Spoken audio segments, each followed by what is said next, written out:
So the purpose of that video was Abba, A-B-B-A, and that's the structure of this text. The structure begins with Jesus being the voice of the Good Shepherd speaking to the sheep, and as he speaks to them, he leads them.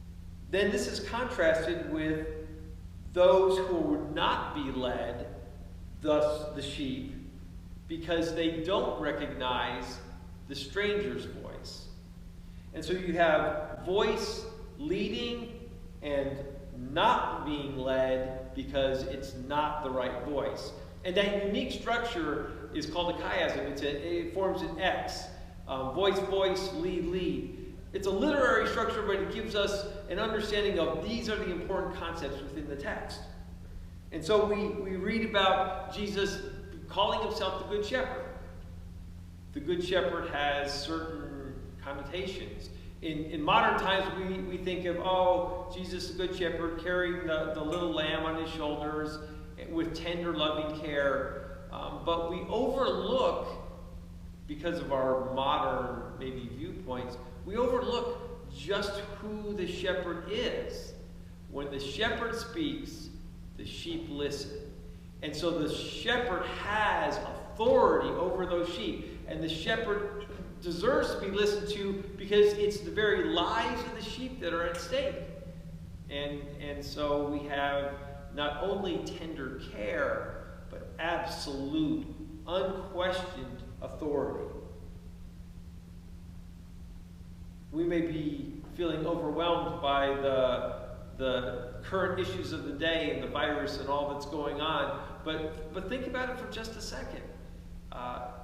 This virus didn't take Jesus by surprise.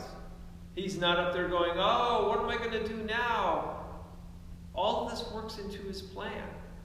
And he has absolute authority over everything, including the turmoil and this virus. It's good for us to remember that nothing, and he says this in the text, nothing can take us, snatch us out of his hand. And that's important for us to remember. And that gives us, again, another insight on who this Good Shepherd is. John 10, verse 6. Jesus used this figure of speech, but the Pharisees did not understand what he was telling them. Therefore, Jesus said again, very truly I tell you, I am the gate for the sheep. All who have come before me are thieves and robbers. But the sheep have not listened to them. I am the gate. Whoever enters through me will be saved. They will come in and go out and find pasture. The thief comes only to steal and kill and destroy.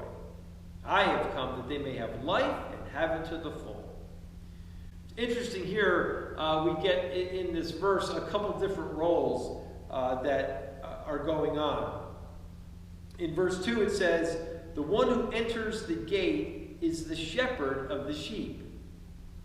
And then in verse 7 it says, therefore Jesus says again, very, very, very truly I tell you, I am the gate for the sheep. And so we have two different roles here.